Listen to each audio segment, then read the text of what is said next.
16th floor, Tower 3, Avida Towers Prime Top.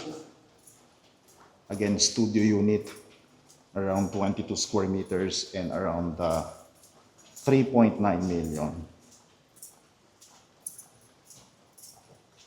Available in cash or 10% down payment, then 90% balance bank financing plus taxes and fees. Malapit tayo sa Lasal, MOA, and Makati CBD. Kaya naman ideal to for passive income. So this is the unit. Wow, makinis. Good as brand new.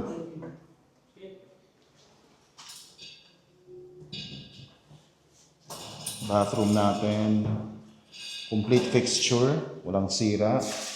Same with the kitchen. And ang view natin, ganun pa rin. City view. And may konting Manila Bay. As is where is and first come first serve po tayo dito.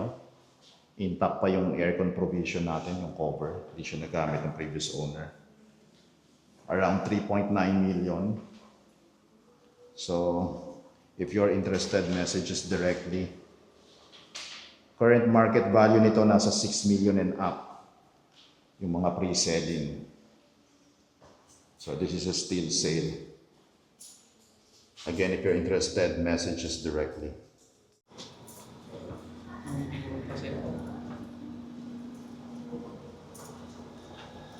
Ito basic ko yung one bedroom yan, no?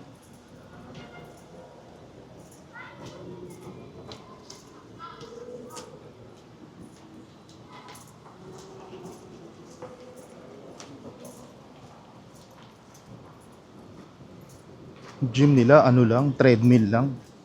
98 pesos per square meter. Kung yung 22 mo, 2,200 per month. Oo. So, yun lang ang gym mo, walang weights. Sa vertical DMC, maganda. Di pa ba nabibenta yun sa video?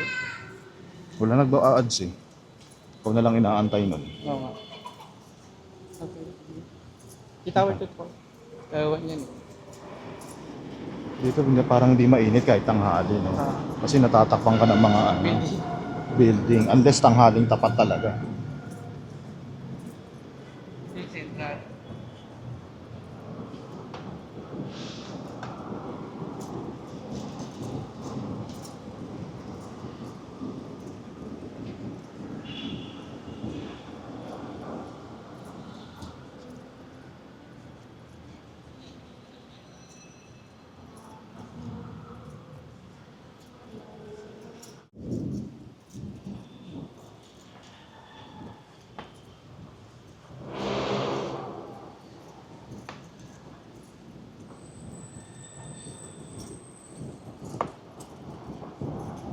Sila swimming pool nila.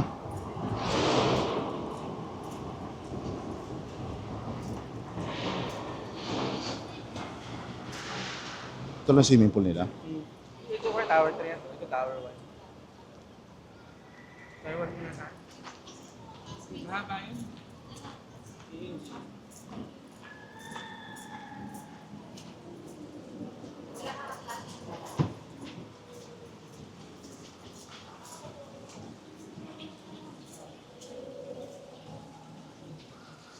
Liit ng gym nila.